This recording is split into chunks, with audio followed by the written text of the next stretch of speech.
Metro 3च्या दिवसभरात जवळपास 96 फेऱ्या बीकेसी, विद्यानगरी स्टेशन, सांताक्रूज, छत्रपती शिवाजी महाराज आंतरराष्ट्रीय विमानतळ टर्मिनल 1 सह 9 भूमिगत रेल्वे स्टेशन। मेट्रो 3 मार्गिकेवरून पहिली मेट्रो सकाळी 6:30 वाजता सुटेल तर शेवटची मेट्रो रात्री 10:30 वाजता सुटणार। प्रवाशांना तिकिटासाठी 10 ते 50 रुपये मोजावे लागणार। पश्चिम रेल्वेवरील 6व्या रेल्वे मार्गिकेचं कांदिवलीपर्यंतचं काम पूर्ण, त्यामुळे पश्चिम रेल्वेवर लोकलच्या फेऱ्यांची संख्या वाढणार। विरार अलिबाग मार्गिकेच्या भूसंपादनाचा मार्ग मोकळा, प्रकल्पासाठी 15,000 कोटी रुपयांचे कर्जरोखे खुल्या बाजारातून घेण्यास राज्य सरकारची मंजुरी। नेरळ माथेरान मिनी ट्रेन लवकरच सुरू होणार, रेल्वे रुळावरील अडथळे दूर करण्यास सुरुवात, अमनलॉज स्थानकाजवळ रुळाच्या दुरुस्तीचं काम सुरू। धम्मचक्र परिवर्तन दिनानिमित्त 11 ऑक्टोबरला पुणे नागपूर विशेष रेल्वे चालवली जाणार। पुण्याहून ही विशेष गाडी दुपारी 4ला सुटेल तर 12 ऑक्टोबरला नागपुरातून रात्री 11 वाजता सुटेल।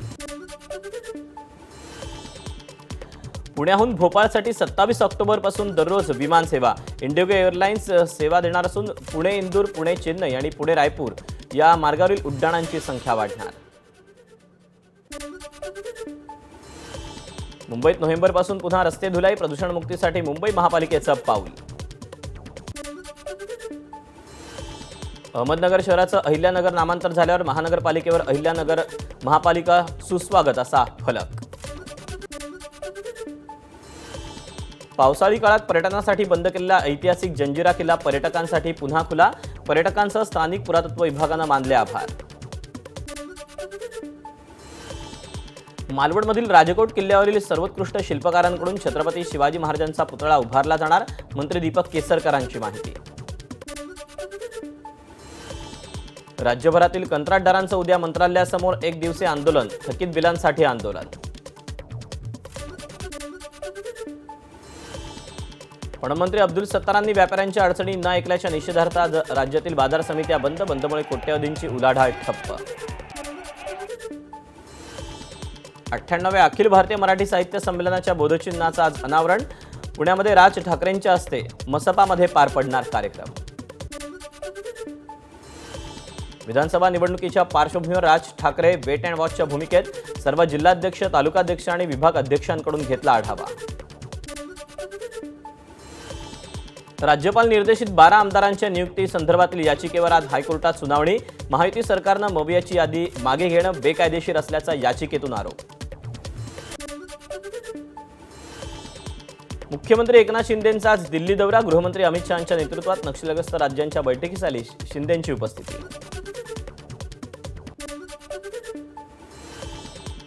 जागा वाटपाबाबत आजपासून महाविकास आघाडीच्या मॅरेथॉन बैठका, सलग 3 दिवस बैठका घेऊन महाविकास आघाडीचं जागा वाटप अंतिम करणार। हर्षवर्धन पाटलांचा आज राष्ट्रवादी काँग्रेस शरदचंद्र पवार पक्षामध्ये प्रवेश, इंदापूरमधल्या मार्केट कमिटीच्या आवारात पक्षप्रवेश संपन्न होणार। पक्षप्रवेशाच्या पार्श्वभूमीवर राजवर्धन पाटलांनी घेतले युगेंद्र पवारांची भेट, पक्षप्रवेश सोहळ्याला उपस्थित राहण्याचं युगेंद्र पवारांना निमंत्रण। येत्या 2-3 दिवसात रामराजे निंबाळकर अजित पवारांना भेटणार, कार्यकर्त्यांच्या भावना अजित पवारांसमोर मांडणार। फलटणमध्ये तुतारी हातात घ्यावी अशी कार्यकर्त्यांची इच्छा, मात्र हा निर्णय रामराजेंनी घेतला। रामराजेंचे पुतणे विश्वजित राजे नाईक निंबाळकर यांचं वक्तव्य। विधानसभा निवडणुकीच्या तोंडावर राष्ट्रवादी काँग्रेस अजित पवार गटाला उमरखेड मतदारसंघात मोठा धक्का, 150 ते 200 पदाधिकारी कार्यकर्त्यांचा काँग्रेसमध्ये प्रवेश। गुन्हे दाखल केले जात होते, जीवे ठार मारण्याच्या धमक्या येत होत्या, लोकांना त्रास दिला जात होता, यामुळे दडपशाहीला कंटाळून उद्धव ठाकरेंसोबत जाण्याचा निर्णय घेतला, दीपक म्हात्रेंची प्रतिक्रिया। तुमच्या डोळ्यावरचं झापड आता पुसलं गेलं, गद्दारांच्या भूलथापांना बळी पडले गेलेले सगळे आता परत येत आहेत, दीपेश म्हात्रेंच्या पक्षप्रवेशावेळी उद्धव ठाकरेंचं वक्तव्य।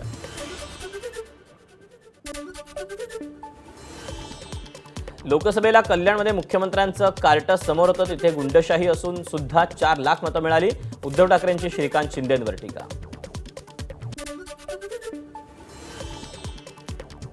लेकराशी काय भिडताय, बापाशी भिडा, मुख्यमंत्री शिंदेंचं उद्धव ठाकरेंना आव्हान, तर ठाकरेंच्या पायाखालची वाळू सरकली, बिथरल्यामुळे ते अशी वक्तव्य करतायत, एकनाथ शिंदेंचा ठाकरेंना टोला।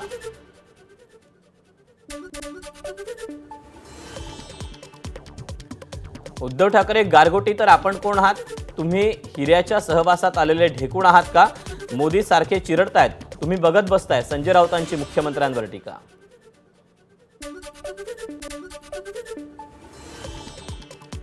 शिवसेना मोठी करताना हजारो शिवसैनिकांच्या हत्या झाल्या, हजारो माता भगिनींचं कुंकू पुसलं गेलं. उद्धव आणि आदित्य ठाकरेंना याची कल्पना नाही. शिवसेनेचे नेते रामदास कदम यांचा उद्धव ठाकरेंवर हल्लाबोल.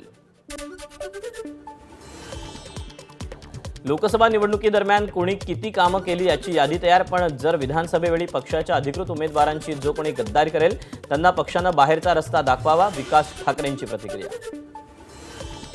भंडारा गोंदिया जिल्ह्यातील 7 विधानसभा जागांसाठी मवियाकडून उमेदवारांची मुलाखत. साकोली विधानसभा क्षेत्रातून दावेदारी करणाऱ्या नाना पटोलेंची मुलाखतीला अनुपस्थिती. नाना पटोलेंच्या नेतृत्वात काँग्रेसला 32 वर्षांनंतर विदर्भाला लीडरशिप मिळते, त्यामुळे काँग्रेस पक्ष जास्तीत जास्त जागांवर लढण्याची तयारी करतोय. काँग्रेस नेते सतीश चतुर्वेदी यांची प्रतिक्रिया. काँग्रेस पक्षाकडून विधानसभा निवडणुकीतील उमेदवार निवडीसाठी एक नव्हे तर 3 सर्वेक्षण. अखिल भारतीय काँग्रेस कमिटीचे महासचिव अविनाश पांडे यांची माहिती.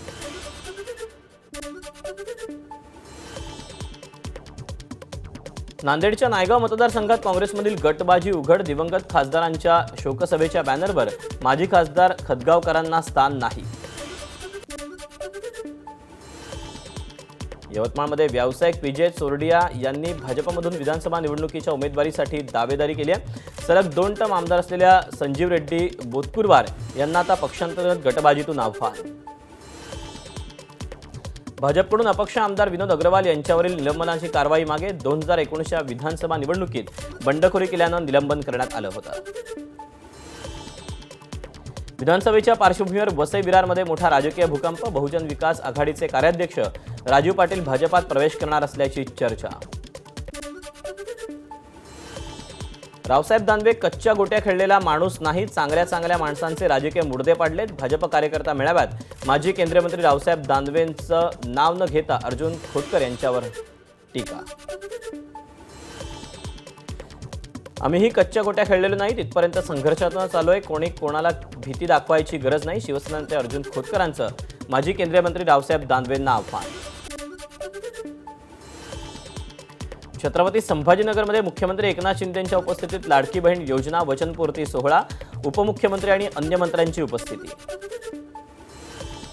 लाडकी बहीण योजनेमध्ये सावत्र भावांनी खोडा घातला. या सावत्र भावांना योग्य वेळी जोडा दाखवण्याचं काम आपल्याला करायचंय. मुख्यमंत्री एकनाथ शिंदेंचं आवाहन. ठाकरेंच्या शिवसेनेचा भिवंडीत महिला मेळावा. लाडकी बहीण योजना मतांवर डोळा ठेवून शिवसेना उपनेत्या ज्योती ठाकरेंचा शिंदेंच्या शिवसेनेवर हल्लाबोल. सांगलीच्या जत तालुक्यात भाजपच्या 2 गटात विधानसभेच्या उमेदवारीवरून राडा. आमदार गोपीचंद पडळकर आणि तमन्ना गौडा रवी पाटील या 2 नेत्यांचे कार्यकर्ते आपसात भिडले. राज्य इमारत बांधकाम मंडळाचे माजी अध्यक्ष आणि भाजपचे नेते ओमप्रकाश यादव यांच्यावर गुन्हा दाखल. पोलिसांनी शिवीगाळ आणि शासकीय कामात अडथळा आणल्याप्रकरणी त्यांच्या 2 मुलांवरही गुन्हा दाखल केला आहे. नारायणगडाच्या सर्व मर्यादा पाळून दसरा मेळावा साजरा होणार. गडावर हेलिकॉप्टरमधून पुष्पवृष्टी होणार. मनोज जरांगेंची माहिती. चंद्रपूरच्या माना समाजाच्या जात पडताळणीमधील सर्व अडथळे दूर करणार. विरोधी पक्षनेते विजय वडेट्टीवारांचं आश्वासन. नवरात्रोत्सवानिमित्त नाशिकच्या चांदवडमधील रेणुका माता मंदिराला आकर्षक विद्युत रोषणाई. नवसाला पावणारी देवी म्हणून रेणुका मातेची ओळख.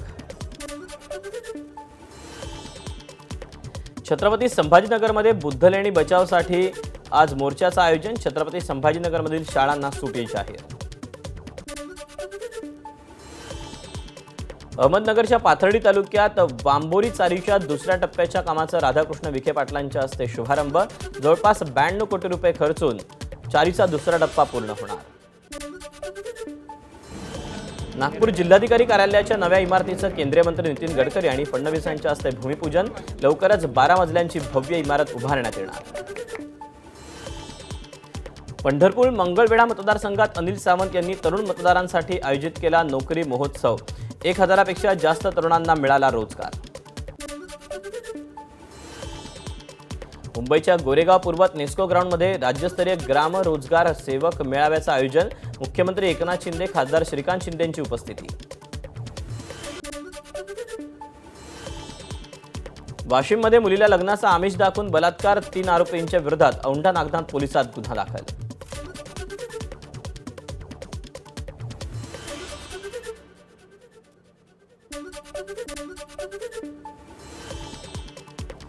मुंबईच्या माहीम परिसरातील मोहित हाईट्स या रहिवासी इमारतीला आग. शॉर्ट सर्किटमुळे इमारतीच्या 4थ्या मजल्यावर आग.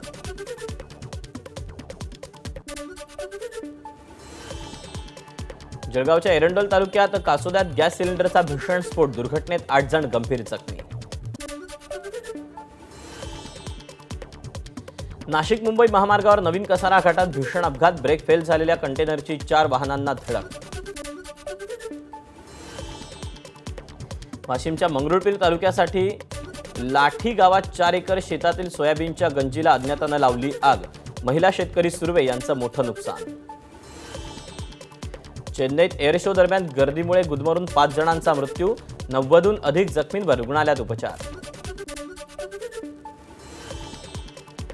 पाकिस्तानच्या कराची विमानतळाजवळ बॉम्बस्फोट. अनेक गाड्या जळून खाक. 2 जणांचा मृत्यू.